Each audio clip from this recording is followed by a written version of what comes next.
The Bureau Boys is an improvised detective serial. Every Monday morning, the Bureau Boys solve crimes based on clues sent in by their informants. That's you!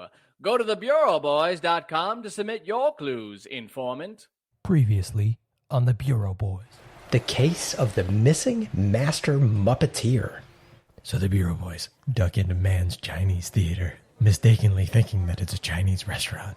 Sorry, we only sell movie tickets. Do you remember a movie from, I don't know, the 80s called The Dark Crystal? Oh, hey, shh. Hey, Sir. Careful. Don't say it too loud. Why is that? To head? It's we don't play that movie here. So one of the Muppeteers, they're getting into some there was an argument or something. There was maybe a dispute over Muppets creativity, something like that, and a bunch of heads clashing, and then they hired on this new Muppet director who was really shaking stuff up, and something happened to one of these guys. Okay, from what I heard from watching the movie, someone died. Before he can get his explanation out, Tehed turns and flees out the door of the Man's Chinese Theater. He drops the matchbox behind himself. There, behind the matches, in small black lettering. Jack in the Box. The Bureau Boys are standing outside Jack in the Box, famous steaks. Looking around, they don't see much. Couple dead trees, some patches of grass, and dirt. The Jack in the Box looks like it's been abandoned for some time. There's broken down car outside, broken windows, boarded up doors, graffiti. And a lone what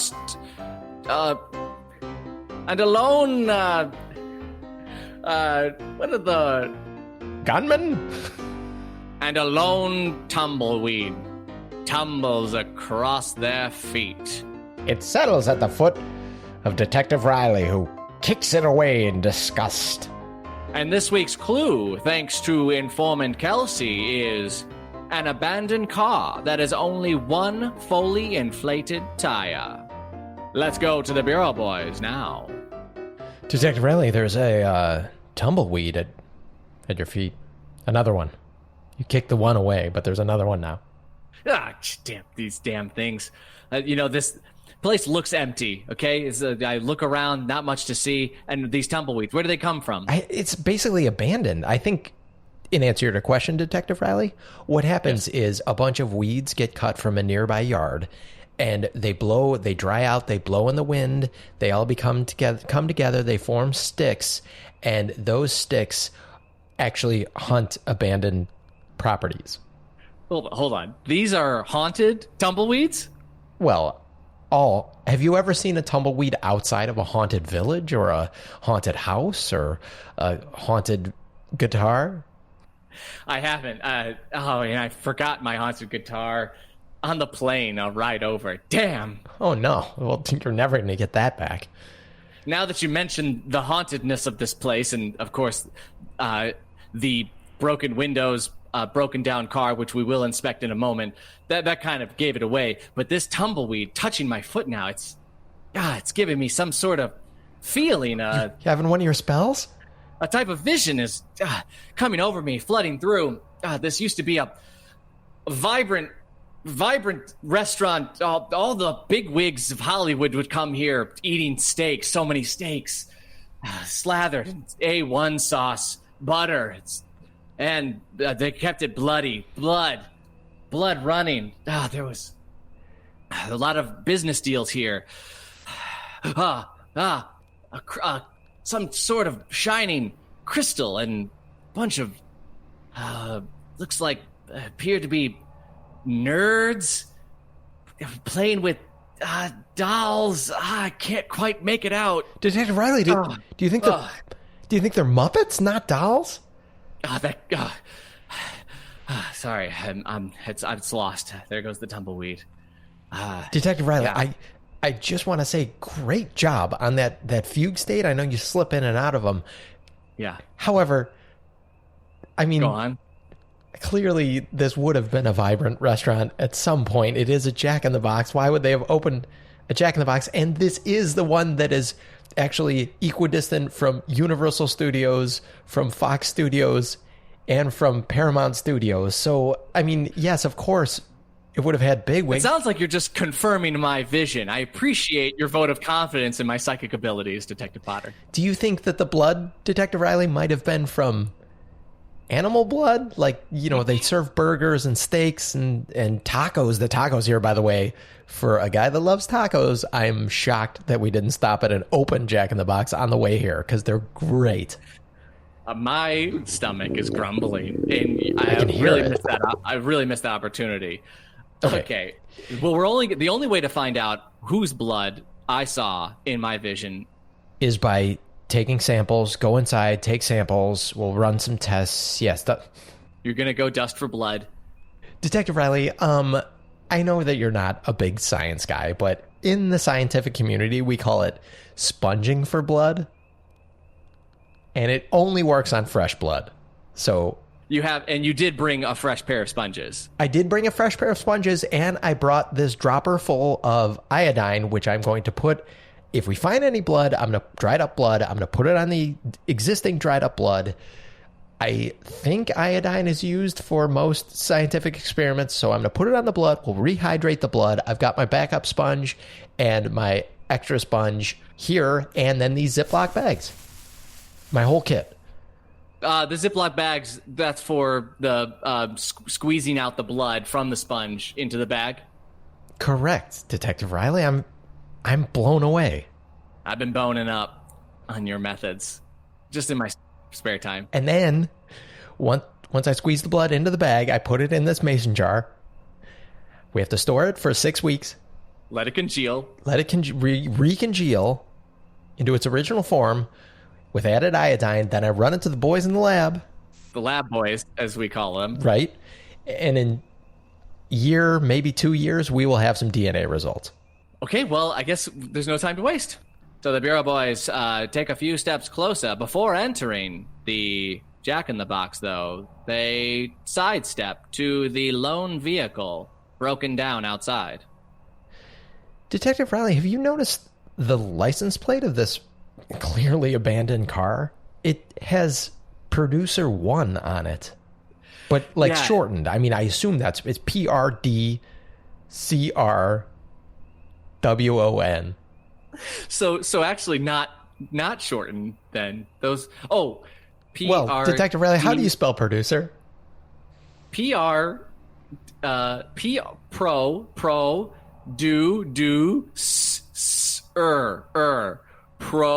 pro PRO do oos DEUCE R. Easy. Give me a harder one. By the way, Detective Riley, have you watched The Deuce on, I believe it's HBO Go? No, the only Deuce I watch, Deuce Bigelow, and I make that a yearly Valentine's Day tradition.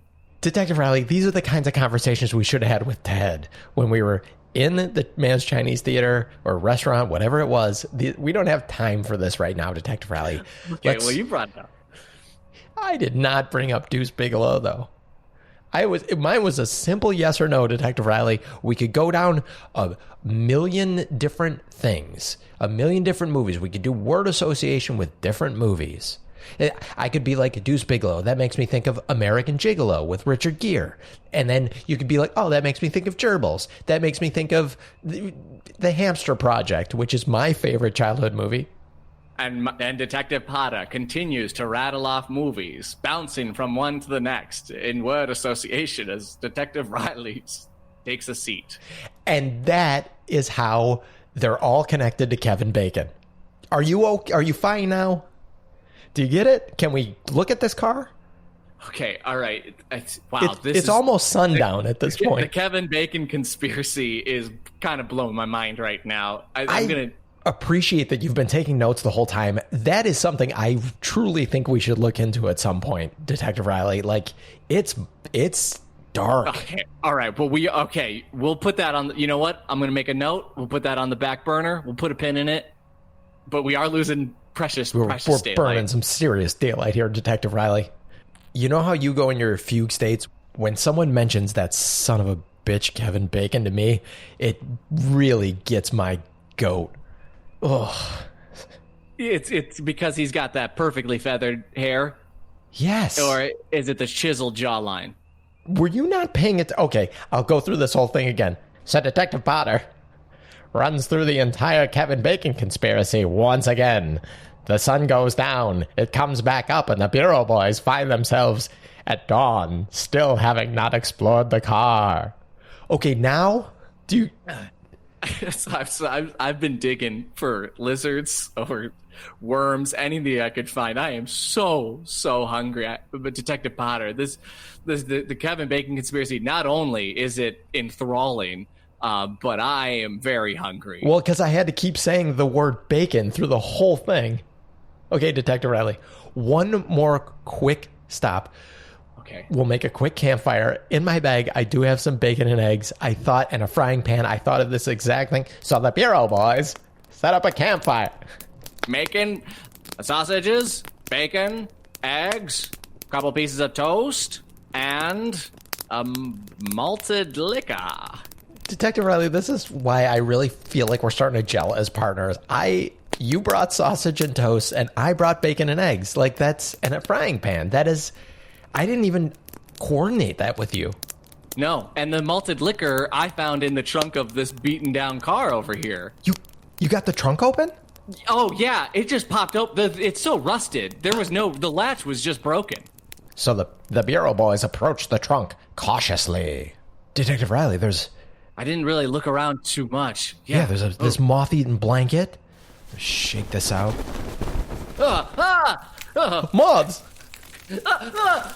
Detective Riley, shield your eyes. Detective Potter reaches into his belt, his utility belt, and pulls out some moth spray, spraying it directly into Detective Riley's eyes. Sorry. No, we have to. Okay.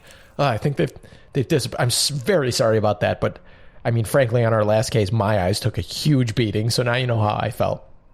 It's just payback time. Thank you, Detective Potter. It's fine. Guide my hands. Show me. Describe. What else is in this trunk? Okay, here. Okay, now these are not, like, brains and peeled eyeballs. This is not a Halloween game, Detective Riley. I just want to be super clear when I'm guiding your hands to these objects. I'm not trying to trick you. I'm not going to, like, make some sort of weird kind of thing. Okay, so. Okay. Here's the first one. I trust you. I trust you implicitly. Okay. All right. Now, I'm also going to give you clues. Okay. So this is a guessing game. Now, just so you know, without my sight, I am 4 times, my other senses are 4 times stronger. Okay. Now that I've lost my sense of sight. Okay. Well, here's the first one. I'm going to lift it out of the trunk. I'm holding it under your nose right now. Okay. This object might be used in a grassy area. Okay. Okay. Yes. Any guesses so far?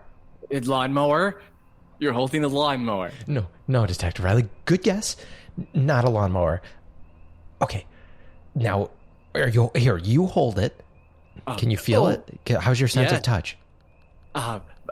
Strong. Yes. This is smooth. A little bumpy. It is smooth and a little bumpy on one end. Yes. Okay. Detective Riley, I'm just going to assure you once again that this is not like a skeleton bone or something. I'm not trying to trick you. Okay. Are you going to give me more clues, or should I continue guessing? Do you need another clue? Every time I give you one clue, I feel like you should get one guess, but I guess I haven't given you a second clue yet. Okay. So this object is in a family. Oftentimes it hangs out in a group with a bunch of other objects like this. It's a part of a family. It's a part of it's an inanimate object, obviously. And by the way, this is 2 clues, so you get 2 guesses. It's inanimate, but let's just say it hangs out with ones that look kind of like it, kind of a lot like it. And it's found often in lawns. Often in grass, I believe I said, Detective Riley, and I am pretty precise with in a grassy area, I believe is what I said. Okay, grassy knoll type area. It's got and bumpy at one end. One end? Yeah, it's a golf club, Detective Riley. We have a lot of stuff to go through. Golf club. Right. Yes, golf, of course. I'm sorry. It's getting dark again, Detective Riley. We've been here for 2 full days. Like time is moving much faster out here in the desert. Do you think this is some sort of weird like wormhole situation, Detective Riley? When I look, well, first of all, I can't see, but when I could see, the sun did appear to be moving quickly, as if like the clouds with the wind, pretty steadily. Suddenly, Detective Riley and Detective Potter are back over a campfire cooking bacon, eggs, sausage, and toast. They blink and look at each other. Have we? My eyes are open, and I'm hungry again. And I feel like we just cooked this same meal, but yet we still have the same amount of supplies as we did before. Detective Riley, the trunk of that car is closed. Right. Didn't you open it? But I got this malted liquor out of it. Never mind then. No, before. I got the malted liquor out of it before. Oh. We still have this. It's the same malted liquor, but it seems to be filled back up, and the trunk is closed just like it was. Detective Riley, we drank that whole bottle of liquor. That's how I feel like we lost an entire day of not investigating this car. You're saying the malted liquor must have... Is that what... We got so drunk on the liquor? That's what I thought, but here's a full bottle. Did you go buy another bottle of malted liquor when I wasn't looking? No, there's no stores around here for miles. No, there's only movie studios. Yeah, and there's no liquor allowed on movie studios. Everyone knows that. Detective Riley, if I go and walk over to that trunk and I open it up and there is a golf club in there, I am going to freak out. All right, just be careful because there may also be a blanket full of deadly moths. Good point, Detective Riley. So Detective Potter wanders over to the trunk. He cautiously examines it, and then he elbows it like the Fonz on a jukebox, and the trunk pops open.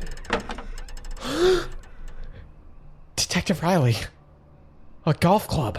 And this blanket covered with moths. Detective Riley, cover your eyes. I'm going to shake this blanket out. Okay, you can uncover your eyes. The moths are gone. No. Detective Riley, are we in some kind of wormhole? Alternate wormhole? It's got to be a wormhole. There's no other... It's an Earth wormhole is, I think, the technical term. Detective Since Riley, we're not in space. Detective Riley, last case was not that weird, not that fast, but it took a lot of time before we got into the weird stuff. This is very weird. We haven't even explored the Jack in the Box restaurant. No, or really this car, which, by the way, there's no spare in this car, and there's 3 flat tires and the spare on the 4th.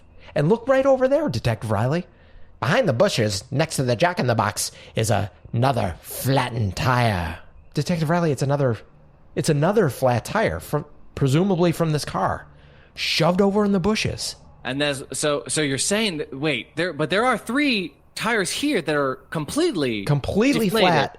I'm saying that that's the 4th, and I'm saying, Detective Riley, can you follow me a little bit better than you did the Kevin Bacon conspiracy?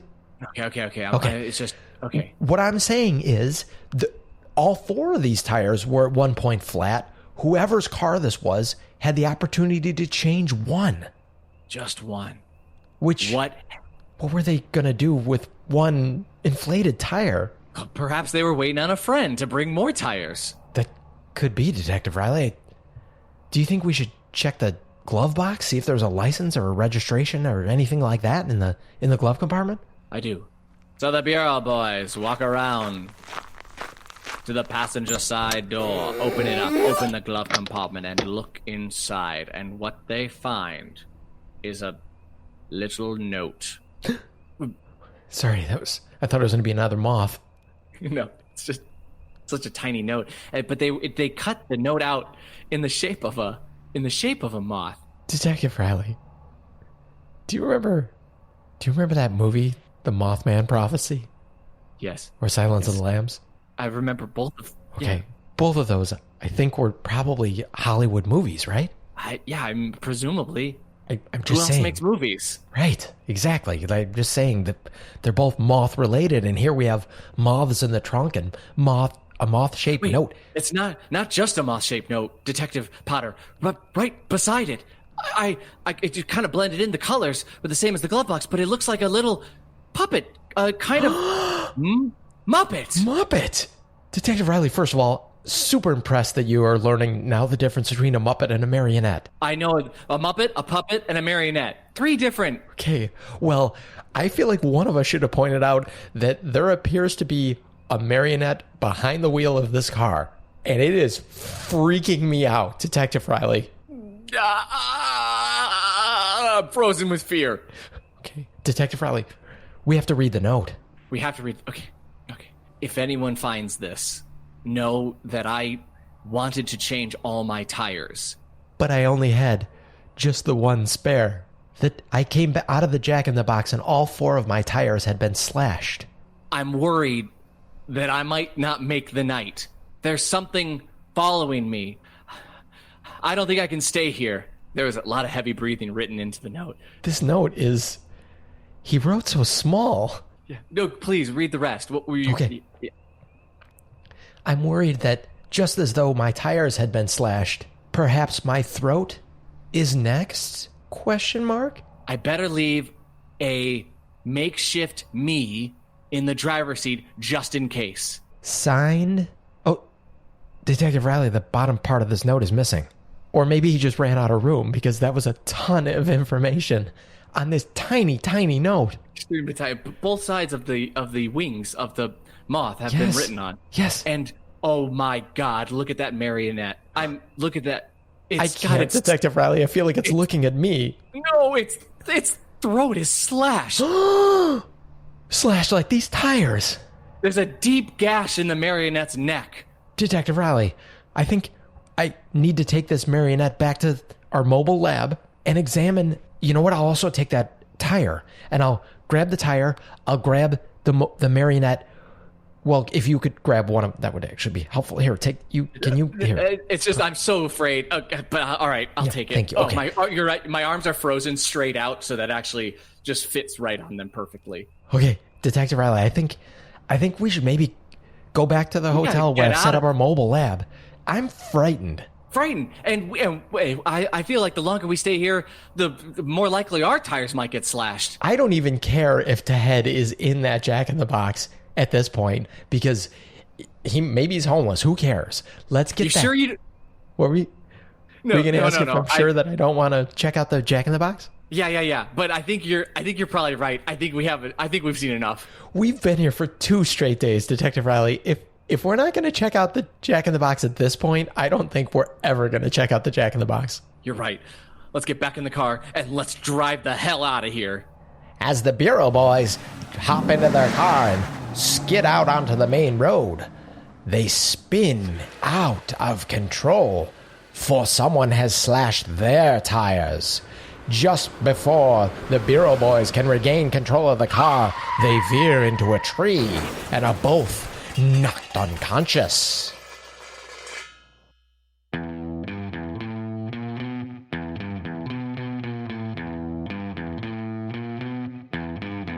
Will the Bureau boys ever wake up? And if they do, will they recover from their injuries? How serious are those injuries? And what is with that marionette with its throat slashed? Am I right? Tune in next week to find out.